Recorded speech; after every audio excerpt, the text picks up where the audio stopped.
am with John Sleadd. John is one of our board members, has been serving on the board for a little over 6 months now, somewhere around there. I'm new. You're new. You're the new guy. So let's just go right into some questions, John. What motivated you to become a board member of the Gospel Rescue Mission? I'm recently retired from teaching and pastoring, so on the one hand, I'm available. I know people involved in the rescue mission. I've met with you before years ago. Yep. When I was in ministry. We would visit the old Gospel Rescue Mission, right. And I would come there and preach chapel or bring other men who I was discipling to preach. So they were getting their legs under them as preachers. Yeah. So I was familiar with the ministry, and it's a worthy cause, and I just felt like in my retirement now I can turn my attention to something else. There's also this personal element. I personally lack compassion. Sometimes as I drive around and I address the homeless problem, I'm kind of maybe a little on the intolerant side, like these people need to get a life, they need to get a job. You know, some of the signs will say, just need a cold beer. Right. Like, I'm not going to pass out money to that. So the issue is before us. And so I figured that not only am I available, I believe that the gospel transforms lives. So any solution to the homeless problem needs to have the person and works of Christ and the Word of God involved. Yeah. And frankly, I want to become more familiar with works of compassion so that I become a more compassionate person. I'd rather be informed and feeling and effective in the ministry of helping people change their lives. I love it, man. I love it. You know, I've been doing this for a little over 12 years now, and oddly enough, I find myself still sometimes, you know, with that compassion bone just not moving, flexing the way it ought to, whatever it, compassion bone, I don't know. Compassion bones don't flex.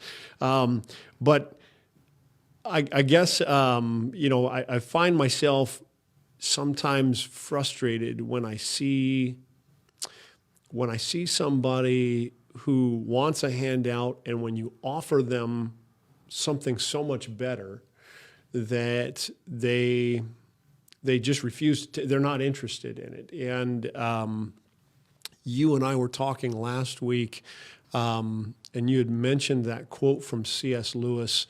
Can you talk about that a little bit?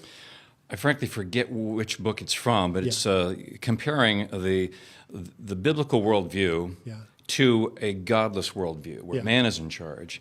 And so C.S. Lewis spins this metaphor of it's like making mud pies in a slum when you could be having a holiday at the beach. Right. And so for the English, you know, you can just imagine the squalor of the, you know, we were just talking about the Eugene homeless camp in the mud, right, as if that's satisfactory. So Lewis is not condemning making mud pies. Right. And if you live in a slum, that's the best you can do. In fact, be creative. Yeah. And yet the reality is in Christ, what we have in the biblical view of the family and in marriage and in personal dignity and in work, etc., it's so much more glorious than settling for mud pies. So as we lift ourselves with the help of Christ, the Spirit, the church, out of a condition of dependency into being inclusion and functionality in a family and in a culture, it's just wonderful. It's like a holiday with friends having good times, not the squalor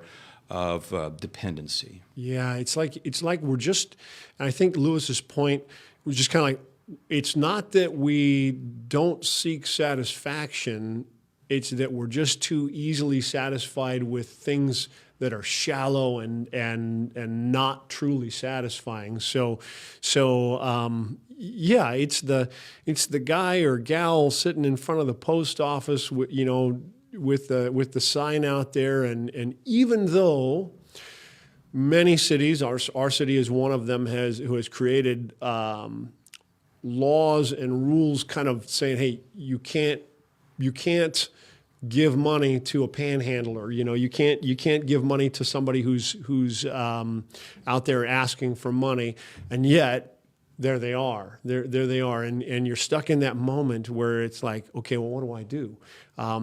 Because I feel bad for their condition. Because I know that were it not for this warm jacket I'm wearing or whatever, that I'd be cold, you know, and my hands are cold, and I see them out there shivering and miserable. And so you think, I got to do something. And the temptation is to just want to hand them a couple bucks or whatever. And I've just kind of gone, I've kind of had to train myself to go, you know what, here's what I'm going to do on your behalf. I'm going to donate to the Gospel Rescue Mission. And what I'm going to do is I'm going to pay for food for you there for a month. In fact, I'll pay for food for you and a friend there for a month. All you got to do is go there. You go there and show up, and here's what you're going to get while you're there. You're going to get all the food you can eat. Frankly, nobody loses weight checking into a Gospel Rescue Mission. Okay, the food is fantastic. And then second is you'll get your laundry done twice a week. You'll have a bed to sleep on. You will have routine in your life. You'll have showers there that you can use every day. And most of all, you're going to be surrounded by people who care about you, and you will begin to develop relationship. And I'm convinced that one of the things that's consistent in the homeless people that I've come across in my tenure here at the mission is that that somebody, by the time they're homeless, has really lost that relationality. You know, they've lost that that value of relationship and what it means to value other people's thoughts and how I affect them and how they affect me and impact me. And I don't know, you know, when we were talking last about kind of just what that means to have family around and to have our families around the table, I don't know, maybe talk a little bit more about that. Because when I try to embrace the concept of homelessness, is it a problem, and how can we fix it? One way for me to process it is, well, let's look at homefullness. If you lack a house, you basically, homelessness is really a relational problem. You've got broken relationships, and you find yourself more and more isolated to where you're now living in a tent rather than being in a home with other people. So sometimes it's good to look at, in the same way that Lewis's analogy, mud pies in the slums versus a holiday at the beach, let's look at the holiday at the beach concept. So what is the home? And maybe I'll be a little bit idealistic because this is a broken world. We know this. And Romans talks about that it's been subjected to futility. So we're going to be frustrated. It's never going to be perfect. There are no utopias. There are more dystopias than utopias. But it's fair game to look at what God has designed for the family. And I do experience some of this. When I have 5 kids, 10 grandkids, and sometimes when we gather together, the lights are on, the electricity is working, the food smells great, there's a certain warmth and acceptance of all members. I have a special needs grandkid, Down syndrome, and the fact that we just love him for what he can do, we're not judging what he can't do, that's there. We have different personalities among us, and so we make accommodations for each other's gifts and weaknesses. If somebody's not feeling well, we try to understand that. So there's just something about it when you sit down together, and let's say it's a Thanksgiving meal where the food is really good, and people have sacrificed to make their presence at this occasion. There's something about that. You might turn on favorite music. You might sing together. And then in my family, my wife and I are music students, so we taught our kids to sing. So when we sing, we can sing 4-part harmony. Wow. And so even that element, it's like this richness of the arts can come in. You can talk about the movies that you've seen. And when it gets right down to, okay, well, if there's work to be done in the house, like maybe the cleanup after this meal or the preparation of the meal or maybe some games afterwards, it activates the gifts of the members. Some people are better at doing things than others. And that's all kind of understood. We live together, we're connected, and a community can be like that as well. So if we look at the holiday and the beach example of this is just wonderful and it's rich, people are connected and accepted. So sometimes extended families, neighborhoods, communities sometimes get a little piece of that cohesion. That's true. So that their parks are developed so that people can come and safely play and engage and have competitive sports. And so that's the ideal. And then, so what about the people that are not included in that society? What if somebody brought a guest into my home or a guest into my community? And what if that someone had some significant disabilities or dysfunctions? What would we do? So it's this kind of mindset. How do you bring people who are broken into wholeness? Yeah. How do you take people who seem to be satisfied making mud pies in the slum? How do you invite them into your holiday at the beach? And I really do think the Gospel Rescue Mission is designed. You have years of experience under the belt of trying to point to the concept of inclusion and health, right, and the dignity of work and your contribution, rather than it's not satisfactory for you to just be a sponge on society, to do your own thing, to settle for the mud, right, perhaps remain in your addictions and the kind of behaviors that got you to this isolated condition to begin with. right. That's not good for you. And so I love the idea that the rescue mission is truly trying to rescue them into wholeness. Yes. And the holiday at the beach. So that's how that analogy works for me. That we oftentimes we look at the problem, and then we hope that someone else will fix the problem. Right. And we often look at an institutional or governmental model because we pay our taxes. Let's let the government take care of that. And we don't often look at the family model for how we fix problems. Yeah, we've been doing it for thousands of years. Right. And so if the discussion went to, so what about the people who resist all your loving, compassionate attempts to help them? Well, the family, so what do you do with a child? Right. I mean, look at young children who are disobedient, and you find ways to try to move them toward, yes, you do need to do your chores. Yes, you do need to do your homework. Yes, you do need to stop eating that or taking that or smoking that, etc. And you do so from a position of love and care. It's not like, get the heck out of my house. Right. You don't do that shouldn't do that with a child. Yeah. And if you ever get to the point where you have to kick someone out, it's after years of tears and compassionate intervention. So I would tend to think that the Gospel Rescue Mission represents a faith-based family model of intervention rather than kind of what would be the sterile model of bureaucracy trying to take someone else's money and throw it at a problem and let's just see what happens. Oh, that's not working. Well, let's try to throw some other money, which is really a form of enablement, and it doesn't fix the problem or hasn't yet. Well, I think that the tendency to throw material goods, we just kind of live in a materialist society, a society that's been, I mean, I know it was certainly taught when I was in school, just kind of a materialist universe, a Darwinistic materialist universe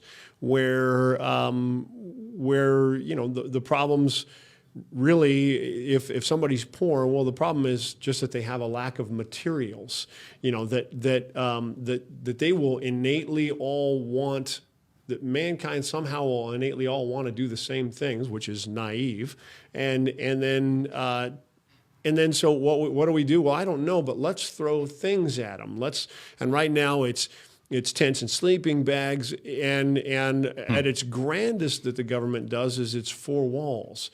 So if we put them in a box somewhere, then somehow the magic happens inside the box, right? That from there they're going to really want to stop drinking or drugging or whatever it is that they're doing. That they're going to want to stop. But all you've really done is we had a guy named B.F. Skinner who created a box that was a way of isolating rats and then giving them two options. Here's your water laced with cocaine, and here's your water without any. And well, eventually you leave a rat in a box by himself, isolated. He'll drink himself. He'll drug addict himself to death. And so again, I don't think that the box fixes anything. I mean, jails are not rehabilitative, generally speaking, and so we have to do something more. We have to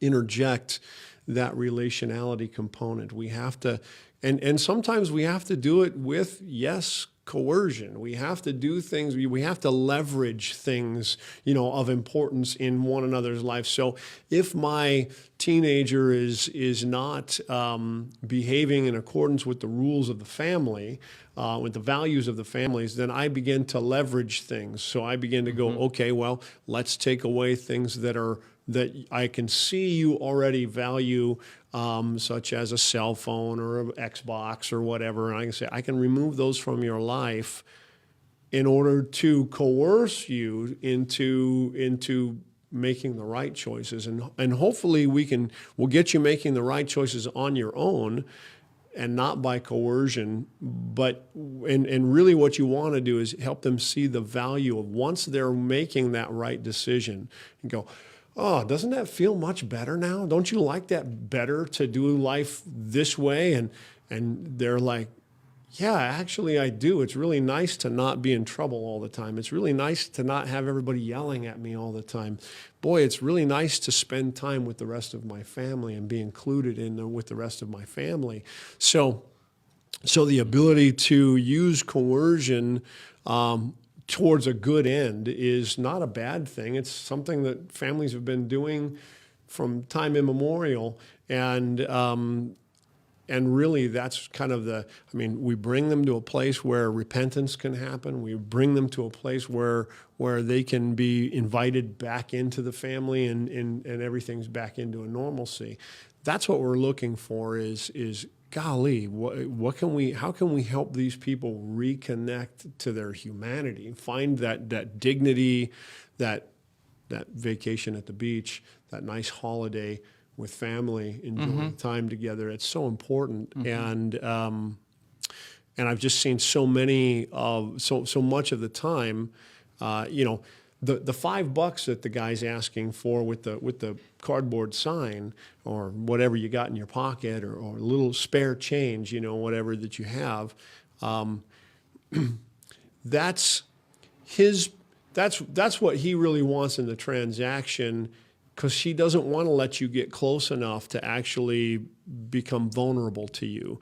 And for you, that feels like a good deal in that moment because you're not sure you want to take the risk of getting vulnerable and close to them. So we settle for this lesser transaction as opposed to community, which is what really needs to happen. If I'm ever going to help this person, then what I need to do is I need to learn about them. I need to care for them. I need to teach them to fish rather than hand them one, and that takes time and relationship and failing at fishing several times maybe before you actually become successful at it. That means your back cast, using the fishing metaphor, has to get caught up in the trees a few times and and everything before you finally figure out how to get the line in front of the fish and all of that. If we were going to just continue to use the mud pie versus the holiday at the beach kind of a metaphor analogy, what is the guy, and we're talking about not just the rescue mission, but the condition of homelessness, where a man would settle for, I need some money, I need to buy what I need, whether it's legitimate, it's food, or something to be abused. Right. He's exercising a set of skills to get it, right? Yeah. So he's an active entrepreneur on the side of the street, and he's exercising certain gifts in a community, and he's going to continue doing so to the degree that he's successful at it, right? Right. I got this goal, and here's my intention. Yeah. And so when you beg, if you get a handout, then you've been successful. So that's the completion of a skill set. Learning some sales skills, if nothing else. Yeah. So in some ways, he's able to work. That's a work ethic. Yep. And he probably is being selective about where's the best intersection to go. Where do I get the best handouts? Sometimes we fight over those things. Yeah. How do I dress? Do I dress down to look like I'm more in need? It's just interesting when we think about he's exercising a skill set to achieve his goal. Yeah. But he's choosing the mud pies, right? Yeah. He's choosing to be isolated. Is he respected for his work by other members of the community that interact with him economically? Right. Like, good job. you beg really well. I would say no. I would Yeah. say that he's settling for isolation. I just want the money. I don't want the relationship. Yeah. And this is why homelessness is really a broken relational problem, because ideally, what if he used his entrepreneurial spirit Yeah. to beg, and he applied that to sales, Yeah. or put some charm into retail? So go into the store outside of which you're begging, serve at the counter, Yeah. be really sweet to the customers so that they've had a good shopping experience. Yep. The company's resources go up in terms of public relations Yep. because he's an asset. And those things, if we settle for it, it's just easy to get my money by begging. Yeah. Then what's missing is the dignity piece, where he's affirmed for his skill and his personality and his human worth. And that's where, to be included in the economy, the interactions of a community, and so that he can actually, he's not just an agent to be used for financial gain, he's a valuable part of it, and his concerns are the concerns of those around him. If this guy worked inside that building and he got to know the other employees, and then he had a problem, he would receive their attention and care for that problem, ideally. Once again, anytime we talk about the holiday at the beach, there's a certain element of idealism. Yeah. But when we look at the guy in the slums with the mud pie, they're settling way too low. Yeah. And I would say that when you showed the footage of the car passing that homeless camp, a lot of times, where's the dignity of like personal property, personal space, personal contribution? Right. A lot of times people just throw their stuff and then they walk away and they leave their pile of trash. Right. In a community that cares for one another, they clean up for those who can't clean up. Yeah. They respect the space of the other person, and they don't throw their trash over there. And we don't see that in a homeless camp because nobody owns it. It's nobody's business, therefore it's no one's responsibility. Right. The beggar has no personal responsibility for the space that he's at while he's begging. That's public space. Right. And so oftentimes those don't get cleaned up either. And it gets thrown back on the taxpayer. The rest of society who is doing society right, who are socially engaging appropriately, but now they are being forced to clean up after the delinquency of somebody else who decides that they're not going to contribute to the community, and in fact, they're going to basically display their disdain for the community by just dumping trash and using going to the bathroom outside, throwing their drug needles outside, breaking beer bottles, vandalizing, all that kind of stuff that goes on. The community at large, who doesn't hate these people, doesn't hate them. Doesn't know them. Just really. Doesn't know them enough to hate them. But knows this, that same park that they're sleeping in was designed for me and my kids to go to, for me and my family to enjoy, and we'd still like to do that. So that means if nobody else is going to clean it up, I guess we got to go down and clean it up. And that's really, and all it does is just creates this tension there that, well, why should I have to clean up after you? And like a family member, if it was a family member, we would say, this is not okay. And we would begin to use some form of leverage on that person to say, no, you have to clean up after yourself. You have to clean up after yourself as part of our family. And we'd make that happen, and their life would be better because of it. That's the thing that I think is lost. It takes a lot of work to be a family. It takes a lot of work to have good community. Grants Pass, Oregon is small enough and just unique enough that, I feel like here is a great place to model, kind of that community thing. And I think that Grants Pass does that really well. That's why the Gospel Rescue Mission exists here in Grants Pass, is because they go, you guys are doing it well. you guys are teaching the thing that represents our values to this group of people. Keep doing what you're doing, and we'll make sure that you're provided for to help do that portion of what we're doing, because we all still have to pay for our own families and provide for our own families in certain ways. But there's a place that we can go where our values are shared with these people, this group of society that's kind of fallen out. And well, John, I really appreciate the conversation this morning, and I hope that you, if you're listening this morning, have enjoyed that as well. If somebody wanted to volunteer at the Gospel Rescue Ministry, you said, well, you know what? I'm interested in being a part of what you do there. I think you've seen our little volunteer promo. You can check us out on grantspassmission.org, and then I think it's just /volunteer. You can look and see what kinds of needs we have. And again, I just wanted to thank you for your time this morning. Thank you for showing up bright and early to come here on a Monday on this Martin Luther King Day, where we still believe that a man should be judged by the content of his character and not by the color of their skin. So we really think that. Thanks for coming in. Thank you.